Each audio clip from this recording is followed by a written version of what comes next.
We had a client that we worked with, and she was really struggling with profitability. She kept raising tuition. She actually did 3 tuition increases within a 15-month cycle, and she still could not catch up. So I helped her work with our 6 money leaks in schools, and she only used 3 of the 6 money leaks and cut her expenses by 50%. 50. She did not fire anyone, she did not slash any of her programs, and she did not work more hours. Again, the 6 money leaks are not hacks or spreadsheets. These are patterns. They are small decisions that feel so normal that your school does, but they quietly drain your school's profit. So if you've ever wondered why you're working so hard, but still not seeing the return, this is your first step to clarity. Click the link in the show notes and find out what it's actually costing you.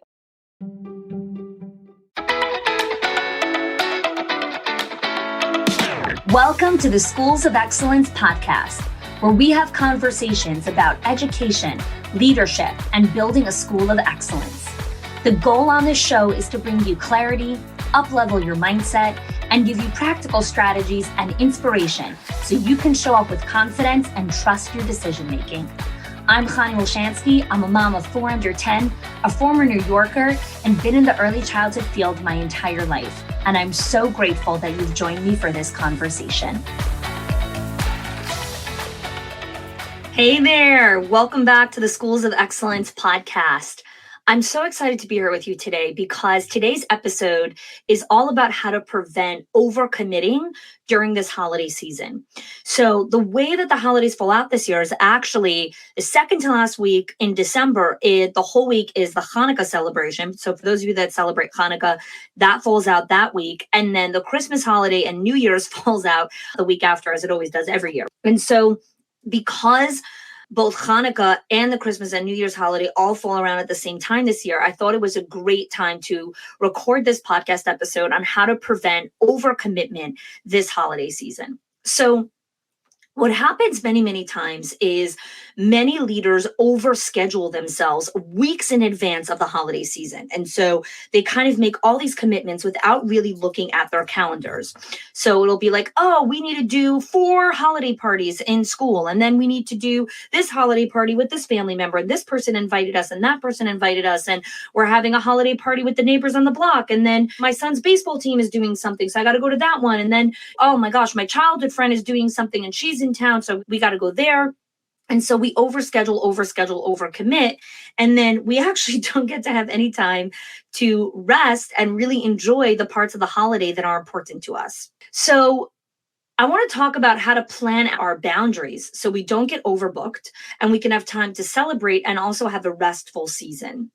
Really need to understand how we're prioritizing family, religious traditions and rituals, and also fitting in time for rest, rejuvenation, recovering before we go to the next thing. And so it doesn't matter what your religious affiliation is when it comes to the holiday season.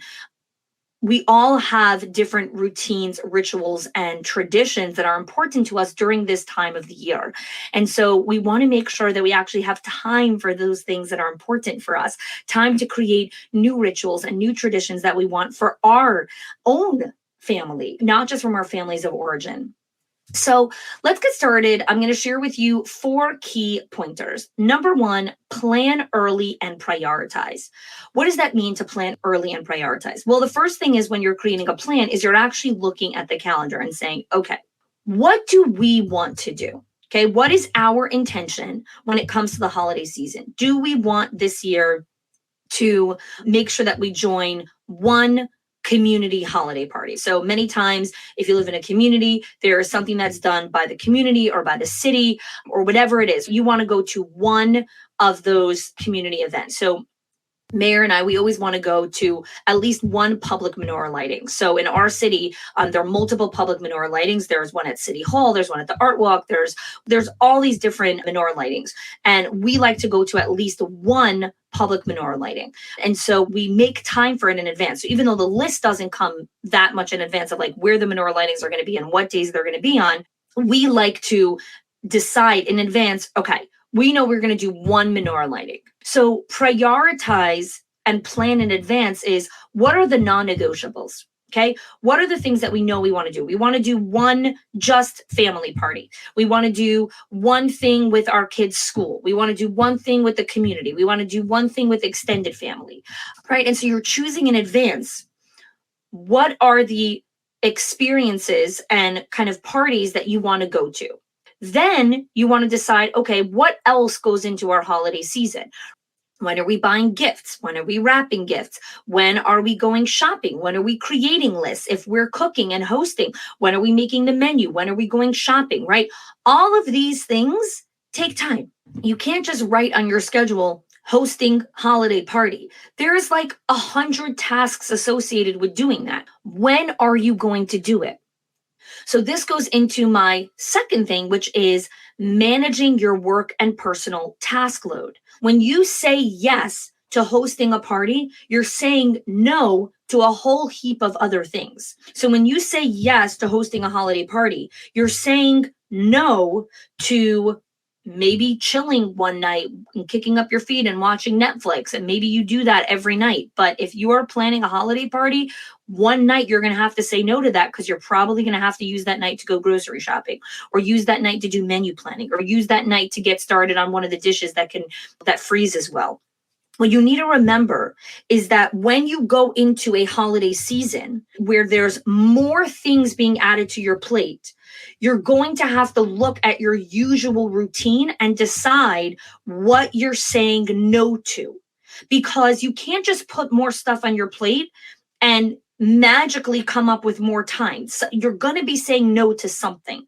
So you're either saying no to sleep, less hours of sleep, or you're saying no to spending time with your kids, or you're saying no to the carpool line, or you're saying no to cooking dinner. And maybe you're going to do takeout for a couple of days so that you have time and space to cook for the holiday dinner. Time doesn't just appear. When you say yes to doing any of these beautiful holiday traditions and rituals, you're saying no to other things. And when you can plan and prioritize in advance, you can be intentional about what you're saying no to.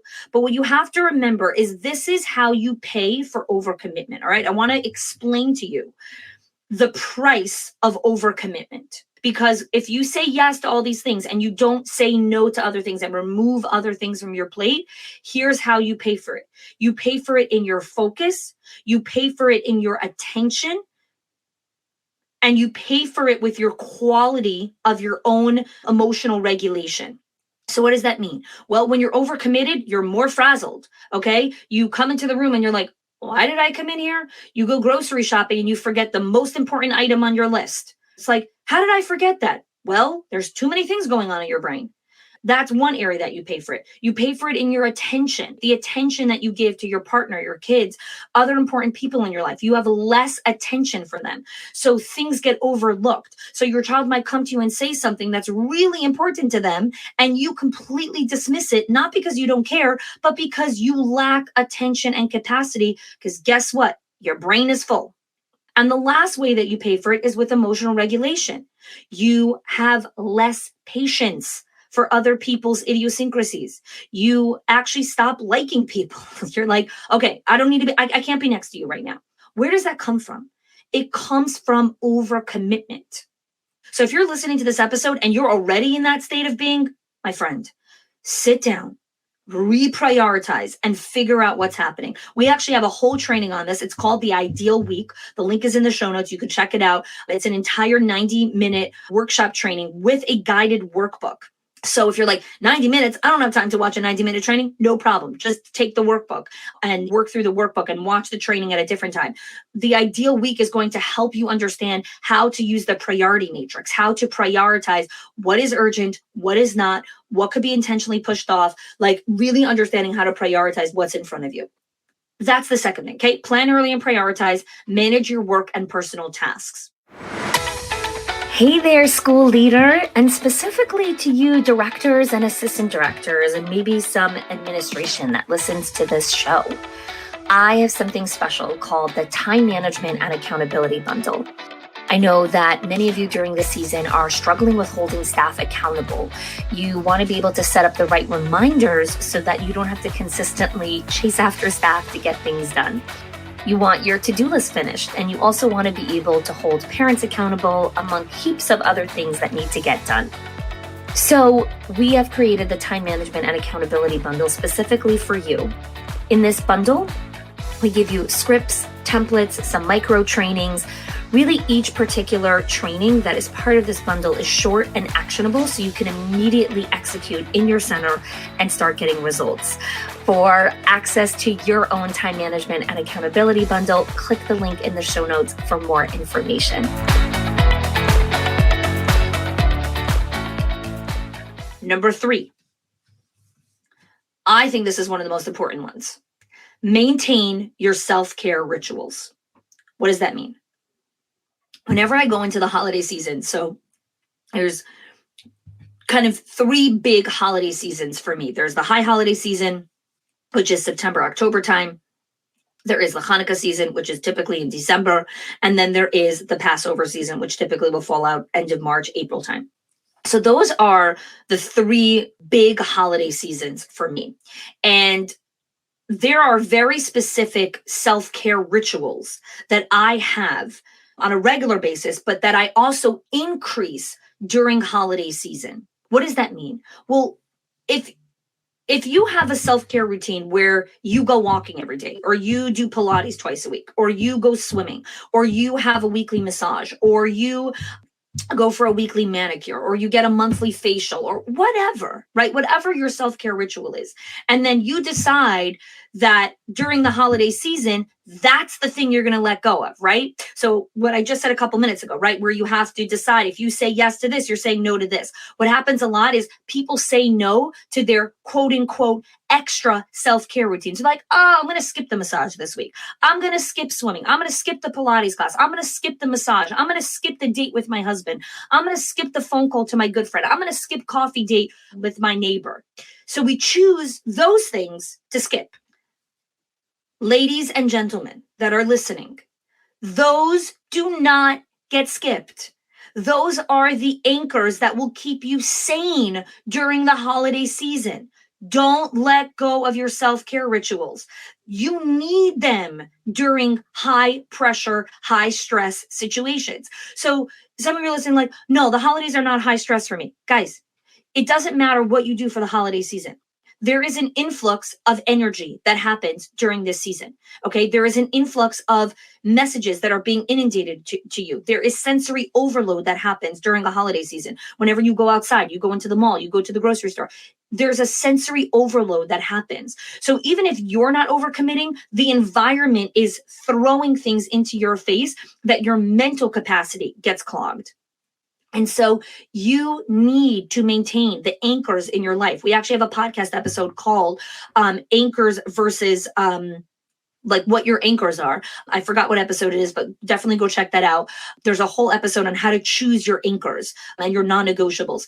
During the holiday season, you need to maintain your self-care rituals. And so thinking about what is important, what do I actually have to keep during this season, and maintain them. Number 4. Set expectations and communicate them. So once you decided these are our expectations, okay, these are going to be the way that we are going to operate during our holiday season. Now you're going to communicate them with the people you need to communicate with. So if you have to call your parents or your in-laws or your brother or your uncle or the neighbor or the school or the boss or the coworker or whoever, you have to call and communicate and explain to them, this is what we're doing this holiday season.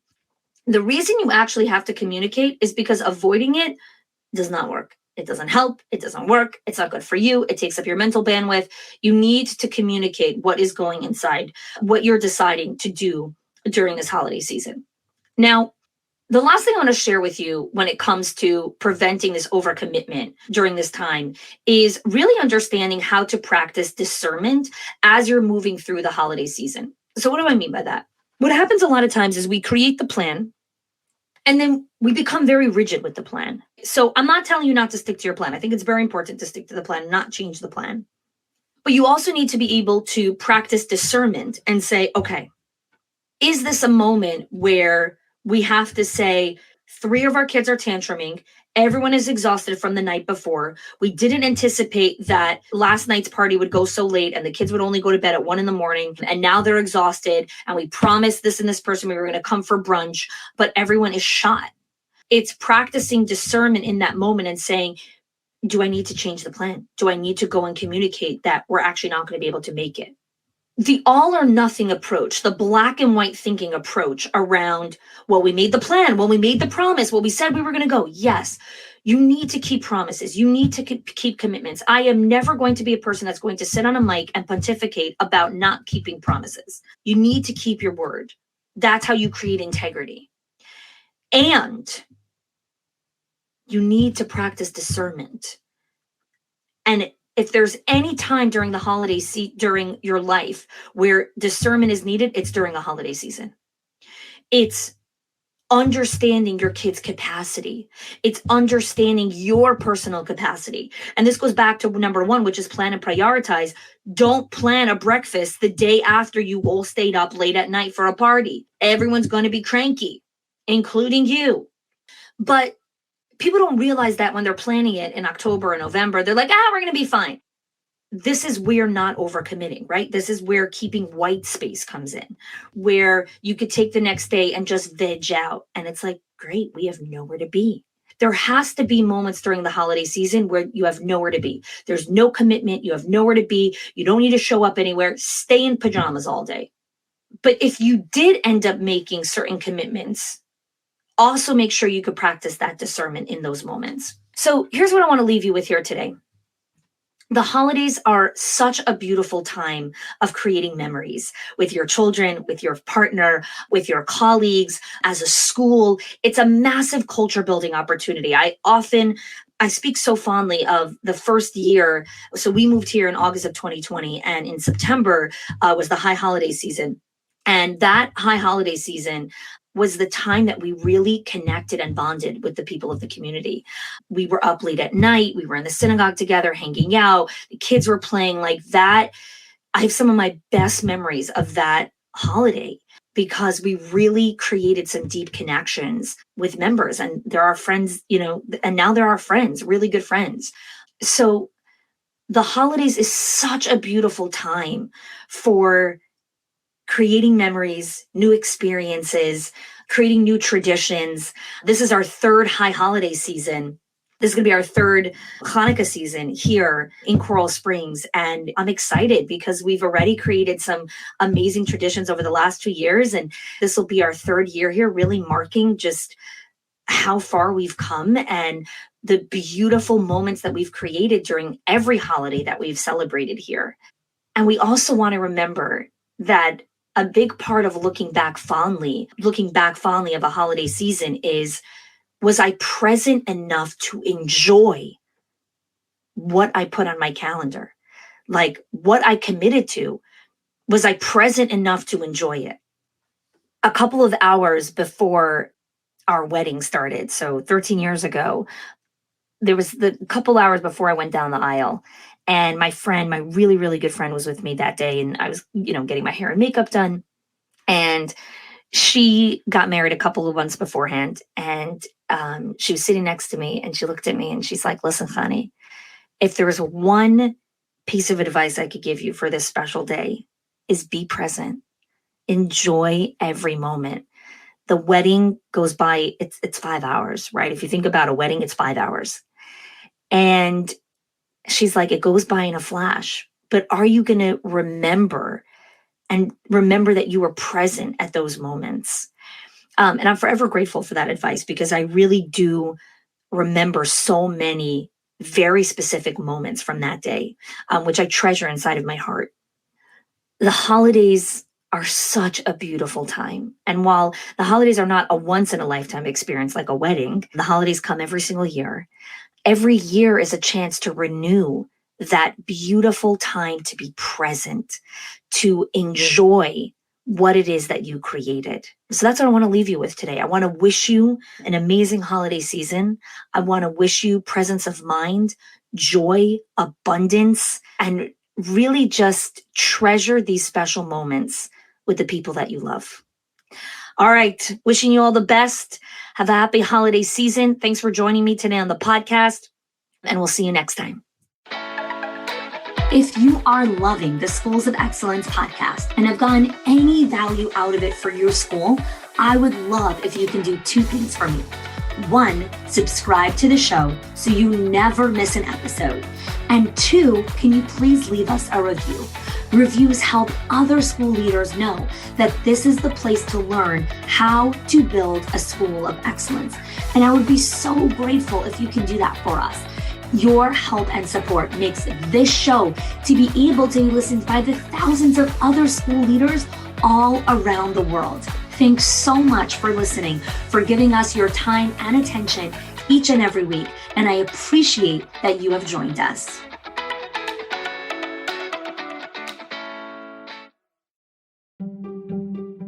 If your accountant has ever told you to cut back on professional development or slash your teacher appreciation budget or your staff development budget just so you could stay afloat, or has told you, hey, you probably can't go invest in that program, please listen. The problem is not that you're spending too much money on your people or yourself or your investment or your support system. It's that your school has invisible money leaks that are draining your profit, leaks that no spreadsheet will ever catch or accountant. So I created the 6 money leaks of schools that show you the 6 core areas that schools lose money every single month without realizing it. If you close even one of them, your profits will start to soar without sacrificing your team. Go get it now and stop blaming the things that are actually building your school.